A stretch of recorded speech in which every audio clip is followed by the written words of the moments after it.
Welcome back to the Hot Seat. I'm delighted today to be joined by Tim Barber from Duncan Aviation. Welcome, Tim. Thanks for inviting me along, David. So terrific to see you here today in Dubai. We're all set for the dinner tomorrow night. We've done a lot of interview content, webinars, events together, but for those who've not heard about Duncan Aviation, it'd be great for you to explain a little bit more about the company and what you do. Sure. Well, Duncan Aviation started in business over 65 years ago, and they started out trading aeroplanes. And in order to service their client base, they started to maintain the client's aircraft.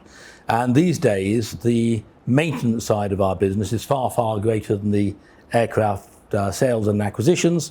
But we've been involved in well over 3,500 aircraft transactions over our lifetime, and continue to be very active. And that's the area of the business I'm focused on. I recorded a fantastic interview with Todd Duncan, company chairman, earlier in the year from your facility in Nebraska, and it was great to be able to talk to Todd then. I mean, is being part of a family business, do you think, important in the sector? Does it mean something different for you and your clients and the service you can deliver? For me, being part of Duncan Aviation is quite special, quite unique. Yeah. What I really like about it is it doesn't matter how difficult the question I get asked on any aspect of aviation. Whilst I'd like to know the answer, there'll be someone in the team that does know, and I'm constantly staggered by some of the metrics of how loyal the staff are. You know, there's I don't know, 350 people have been working for the business for more than 25 years. It's just astonishing, the loyalty towards the Duncan family, and they're a great team. The sense of longevity certainly came across from Todd, so it was terrific to see that. And we worked very closely on the Geneva dinner that we did back in May, that was just ahead of eBase. Mm-hmm. What is it that you see in the Swiss market? What was your interest in sponsoring PCD out there, and what do you kind of get out of Switzerland, do you find, business-wise? To give you an idea, I've done 2 deals in Switzerland this year already.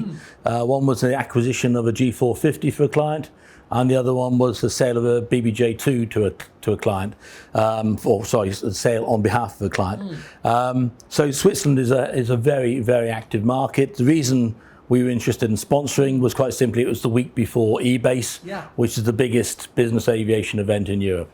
Fantastic. And Dubai, so we're here in Dubai. I mean, are you a frequent visitor here? I mean, how frequently are you here across the course of any year? I'm typically here 2 or 3 times a year. I'll be back again in about a month's time for MEBA, which is the biggest business aviation event in the region. I've done multiple deals in Dubai and around the UAE. I like coming here. I have to be honest, I don't like coming here in the summer. So I try to do my deals around the autumn, winter, springtime. So it's very much sort of September through till May. You'll see me here. But November is certainly a key business window. I mean, there's so much going on right now here in the city. But how does, in the aviation sector, MEBA, does that really, stand alongside some of the other key shows? Where is it in the pecking order in the aviation conference circuit? Well, for me, it's the number 1 in the Middle East. Yeah. In terms of the scale, NBAA is the biggest. eBase is the biggest in Europe. LA base is the biggest in Latin America. A-base is the biggest in Asia. MEBA is an important one, but it only comes once every 2 years. It alternates with the Dubai Air Show. And what kind of professionals do you work with here across the different segments of professional advisor? I've got a lot of contacts in the aviation space, so I'm dealing with people who are handling the aeroplanes on behalf of clients, and I'm working and connected with a lot of ultra high net worth advisors, the very people who are members of PCD. So it might be the family offices or law firms or banks. It could be anyone who's got direct access to clients with a need. All of the above.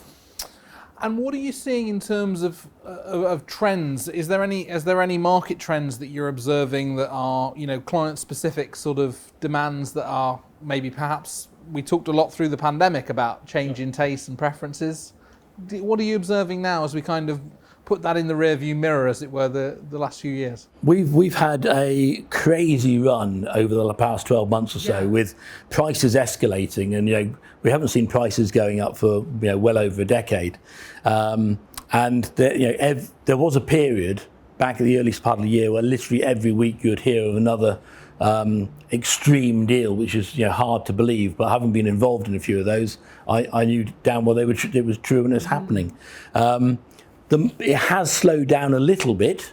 Inventory has started to rise, but what we noticed a lot was, because people were traditionally able to, if they weren't working with a broker, they could occasionally find the aircraft they thought they wanted by just by Googling it.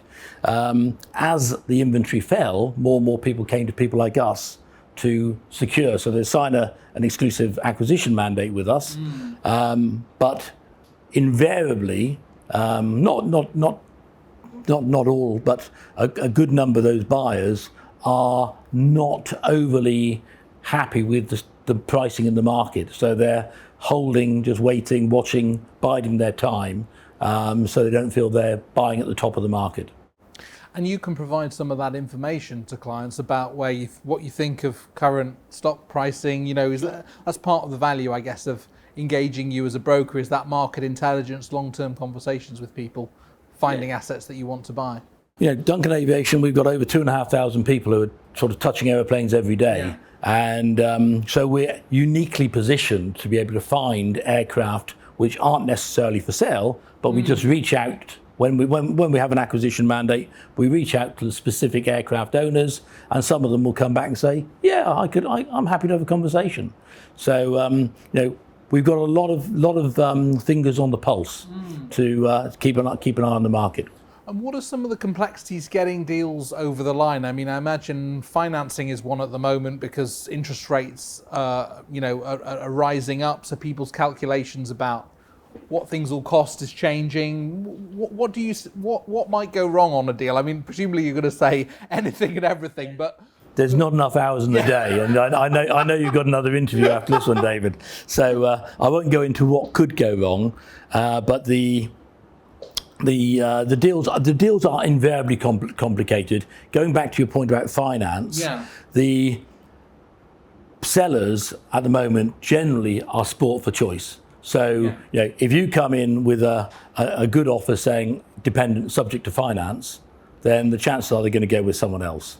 In a less active market, in a slower market, they may do it a different way, and they may be more interested. But at the moment, I'm advising everyone who needs finance, get their finance sorted first, and then we find the aircraft.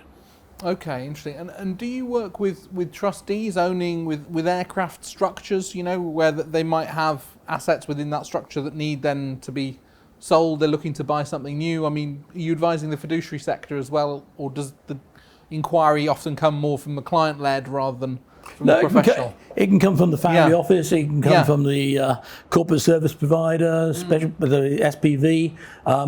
It can come from anywhere, and I guess that's part of the excitement. Really, you never know where the next deal's coming from and who you're working with. And did the pandemic create new customers for charter and for private style aviation that really then becomes more of a pipeline ultimately for acquisitions? I mean, do you think you've got a larger market now than you had, and it's just a case of working with that new customer base to try and get them on the value chain, or what do you sense? Well, the traditional hierarchy is people come in and charter. They enjoy the charter. They may then buy a jet card. They then might buy a fraction of aircraft, and then they buy an aircraft. So we've seen phenomenal, coming off the back of the pandemic when travel was more complicated. Airlines have reduced their routes. So if you want to go from smaller or a smaller airport to a smaller airport rather than a primary, which you couldn't traditionally do on a commercial jet, you'll take a private. And so more and more people have found it beneficial to take private jets or business jets. And at the same time, we've had new people coming in, tech entrepreneurs and so on. A lot of younger people are starting to enjoy the benefits of private aviation. And what's the outlook for 2023? I mean, you've had a busy year again. You had a busy year last year. Yeah. This year has been equally busy. What's the outlook for next year? Are we on a sustained path of growth in the sector? What we've seen happen is, as the inventory has fallen, there's been less aircraft. So there'll be less aircraft deals this year, not because there's less buyers, but quite simply because there's less aircraft to buy. I had this fantastic run of 10 deals in 10 months. 5 of those were purchases, 5 of those were sales. This year I'm on, I may end up at half that level with a fair wind at the end of the year. But that's still not a bad year. Yeah, and looking into 2023, I mean, the macroeconomic picture is probably, there's more clouds on the horizon even than there was. But I mean, as a sector, it's a resilient sector, isn't it? In terms of the drivers for the industry are still there and positive. Global financial crisis decimated the sector hugely. Yeah. If we get another global meltdown, where's some wood for me to touch quickly?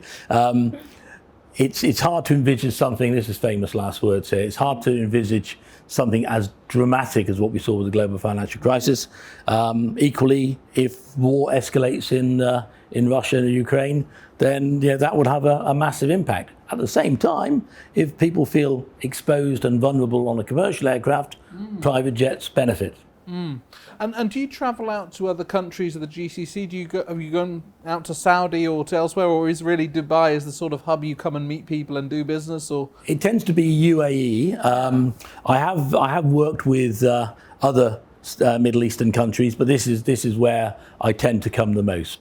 Okay, terrific. Well, look forward to seeing you tomorrow night, Tim. You've been a regular visitor at PCD over the years. Are you looking forward to another nice dinner tomorrow night? I always look forward to dinners. I invariably meet a really eclectic mix of people, and I try to keep in touch with those people. And hopefully, if every time I come to a PCD dinner, I meet someone that I ultimately do business with, it's well worth your time and effort. Great. Well, and in the group, you've stood out as someone who is an aviation sector in a room where there's not as much coverage for that. So it's been interesting that you've become that guy in the club who is a go-to person on aviation. So we thank you for that. Thank you. Thanks for creating the opportunities. Great. Well, thanks for talking to me today, Tim, and we look forward to sharing this interview.